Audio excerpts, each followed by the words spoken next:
So McFarlane Toys is recreating the 1980s Kenner Superpowers collection. Let's talk about it.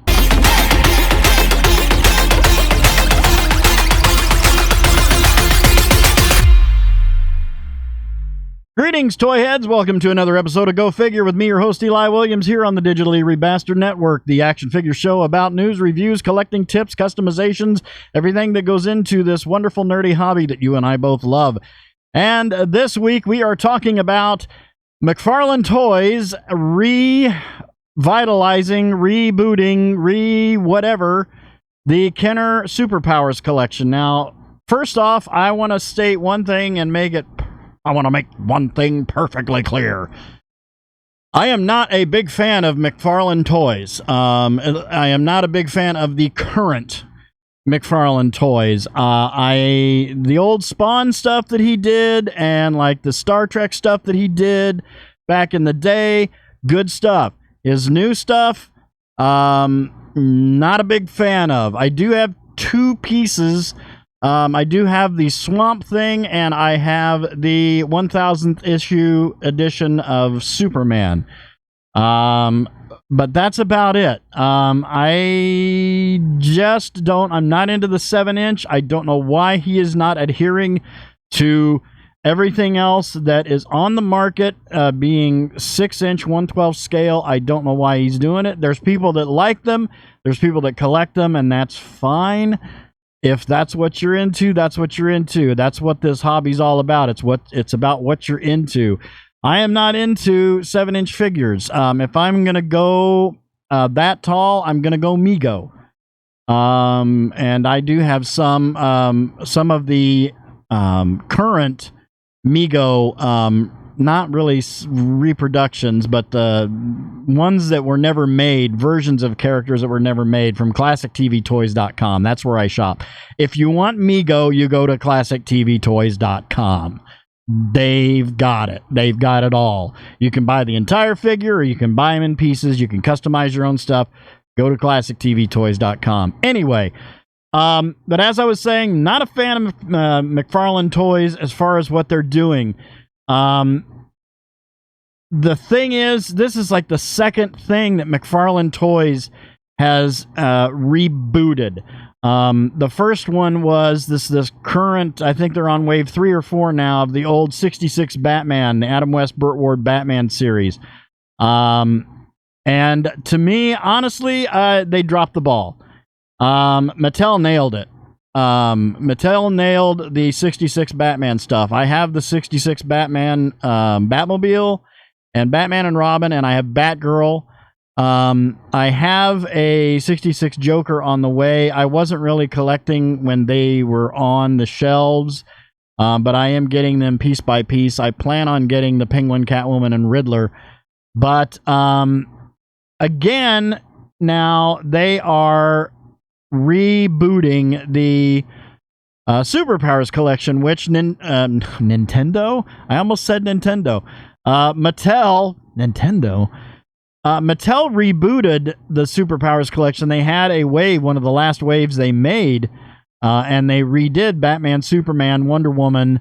They redid the Pacipo Amigos, Super Amigos, Riddler, or Pacipa? I can't remember. It was Argentinian company that was the Argentinian version of Kenner, basically repainted a Green Lantern and made a Riddler. But they made that, but they had an entire wave of those figures that came with Build-A-Figure pieces where you could build the classic Superpowers colorization of Calabac, which I recently got just a couple months ago for my collection. But, you know, as far as anyone who has successfully rebooted the Superpowers collection, I have to tip my hat to Mattel. Mattel really did it. When Mattel had the licensing for DC, they were hitting it out of the park just about 92% of the time.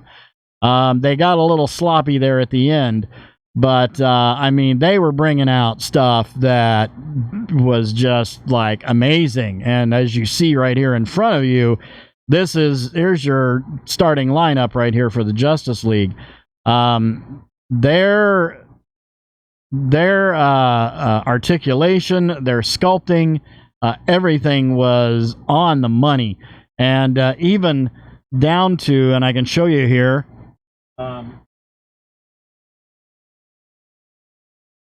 even down to a lot of their stands that were coming with the figures. This is a Mattel stand, says Superpowers on them.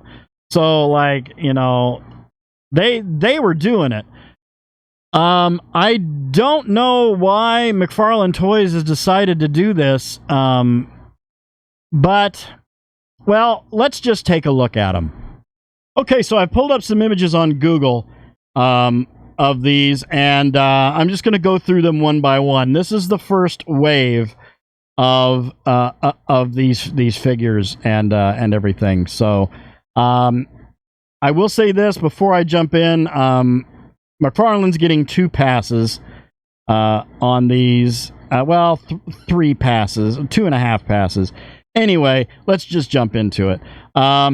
This is my first nitpick right here. I'm sorry. No. Nothing wrong with this figure. It looks fine. It is a Batman.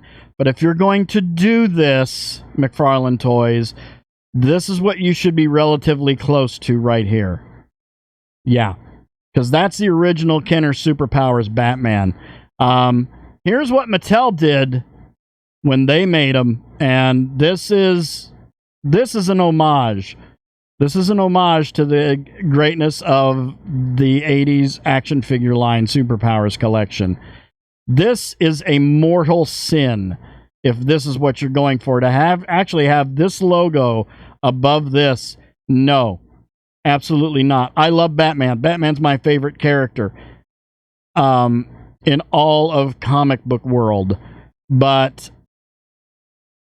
you know, and again, nothing wrong with this. It's a fine-looking Batman with, I'm assuming it's just 7 points of articulation. The head, the arms, knees, and legs. I don't know if it has a waist swivel or not. I haven't looked at any reviews of them yet, but they're out. They're on shelves, and I just heard about these like last week. It came across my Google News feed, and I'm like, what? And I got all excited, and I thought, holy crap, this is going to be expensive.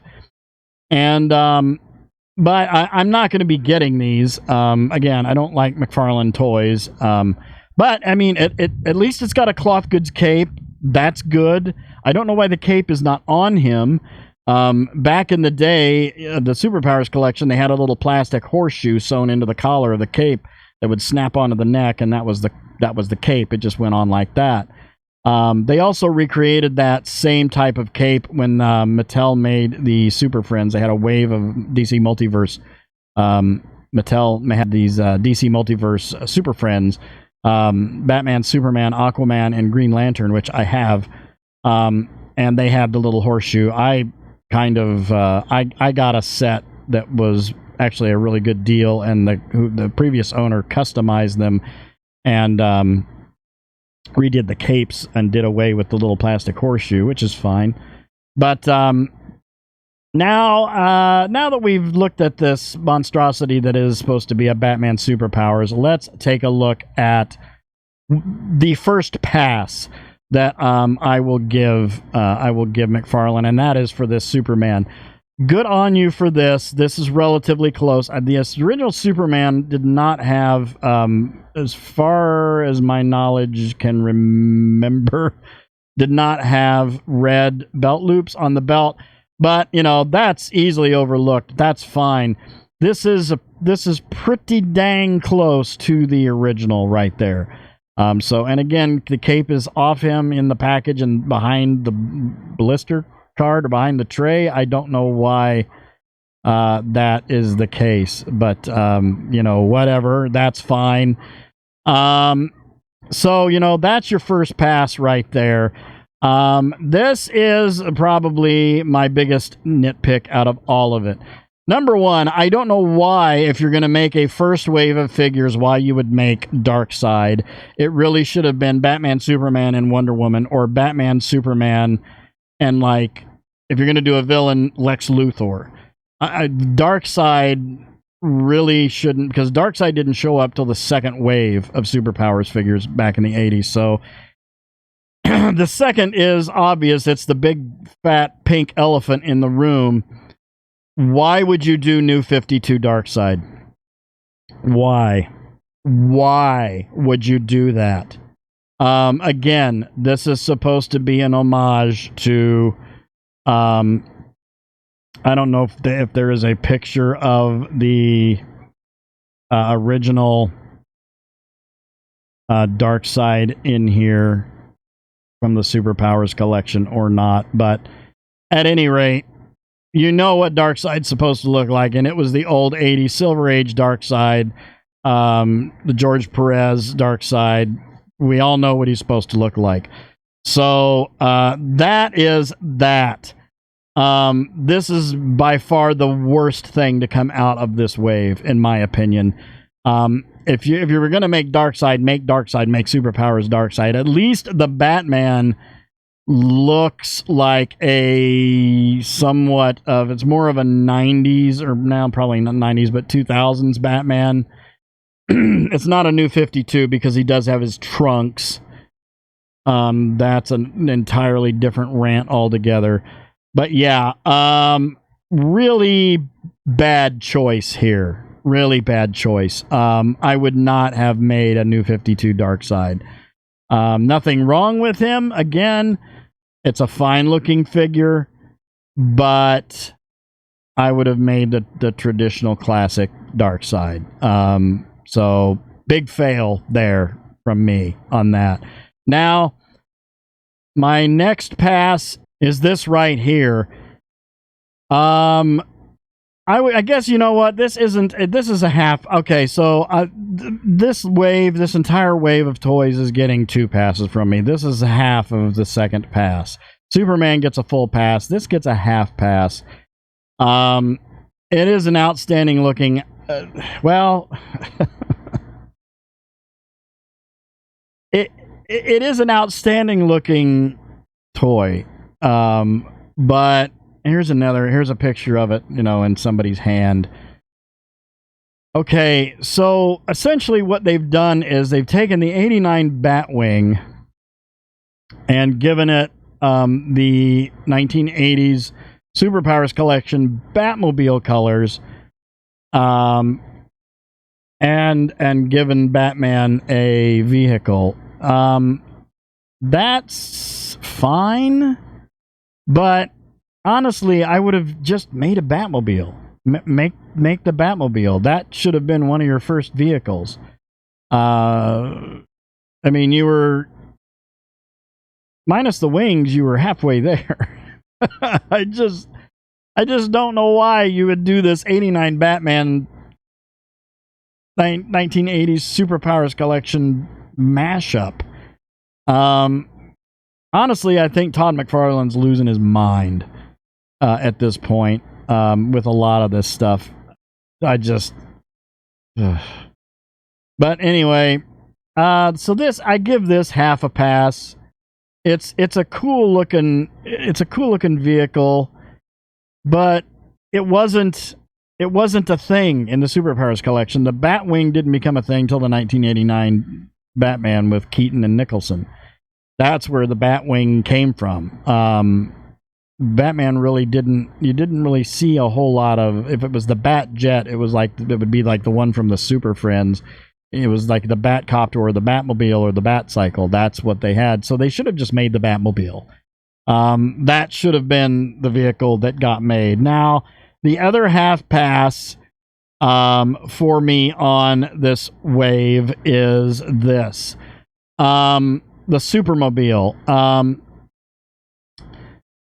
Okay, now, Superpowers did have a Supermobile.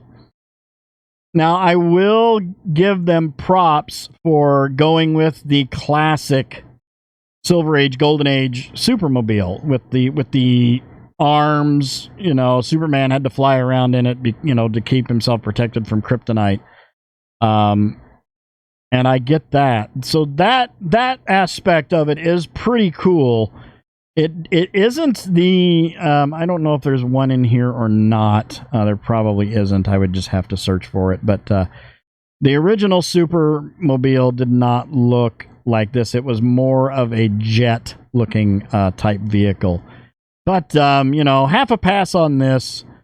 You know, for making that. At least that's paying homage to a classic vehicle, but not really the one from the. Again, if you're gonna breathe new life into the Superpowers collection, well, not really breathe new life, but rebooting and bring back what was there, you know, and put your own little interpretation or your own little twist onto it. But this is the whole line right here. This is the first wave of toys. So it's Batman, Superman, Darkseid, Supermobile, and Batwing.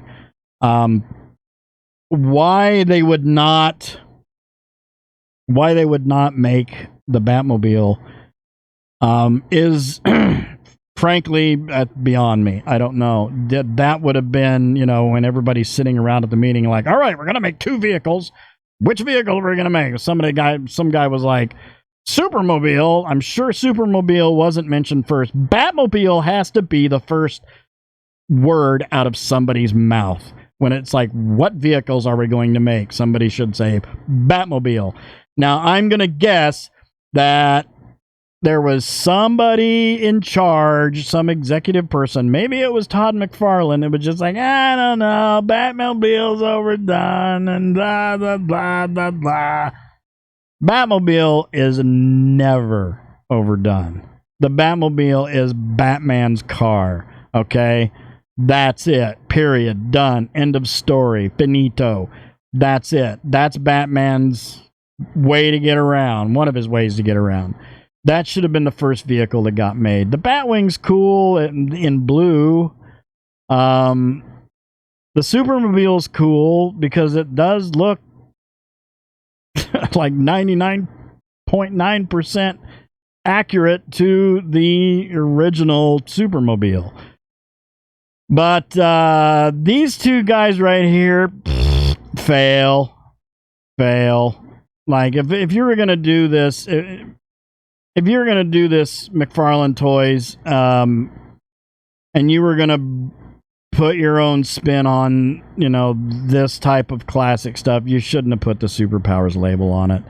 That's all I got to say. Because, you know, it's paying homage to one of the most popular line of action figures and toys that were ever produced as far as the DC Universe is concerned. And if you're going to, again, if you're going to pay homage to them, I know I've said homage, and you make a drinking game out of this episode. Of every time I say homage, you take a drink. So you just said it, you just took a drink again. It should have been, you know, it shouldn't have had Superpowers on it. Just make, you know, DC classic Silver Age DC or something. And I don't know, because outside of Superman, you really sort of kind of dropped the ball, McFarlane Toys. I'm not going to be collecting them because they're not 1/12 scale. I try to keep all my stuff predominantly in 1/12 scale 6-inch figures, and these are 5-inch. So they don't fit the scale to the other things. And besides, I've got all my favorite characters for the most part from DC Universe Classics by Mattel, and really they set the bar as far as I'm concerned, in my opinion, for reproductions of the 80s Superpowers figures. So you're going to have to beat Mattel, McFarlane, and that's going to be a rough task. I hope that, honestly, as someday we'll see Mattel reacquire the license for DC and start making stuff again, because Mattel does a fine job of they're doing a great job with, like, the Masters of the Universe stuff. I'm not a collector. I was never real big into Masters of the Universe, but I think Mattel does a fine job in the stuff that they do, and what they did. But McFarlane, Sorry, bud, you dropped the ball on this one, but doesn't really affect me. And for those people who just love this and you're going to gobble these up, go for it, man, because that's what it's all about. It's all about loving the toys you collect. So thank you guys for watching. Hope you enjoyed that. Please remember to like, comment, and subscribe. Smash that bell so you can get information on all the good things coming out of the Digitally Rebastard Network, as well as join us on Twitter, Discord, and my TikTok by clicking those links at the bottom right-hand corner of the banner on our YouTube channel page. Become part of the DRN family. We will welcome you with open arms. You've been watching Go Figure with me, your host, Eli Williams, here on the Digitally Rebastard Network. You all have a great week and a great day, and I'll see you next time. And until then, don't forget to get your figure on. Take care.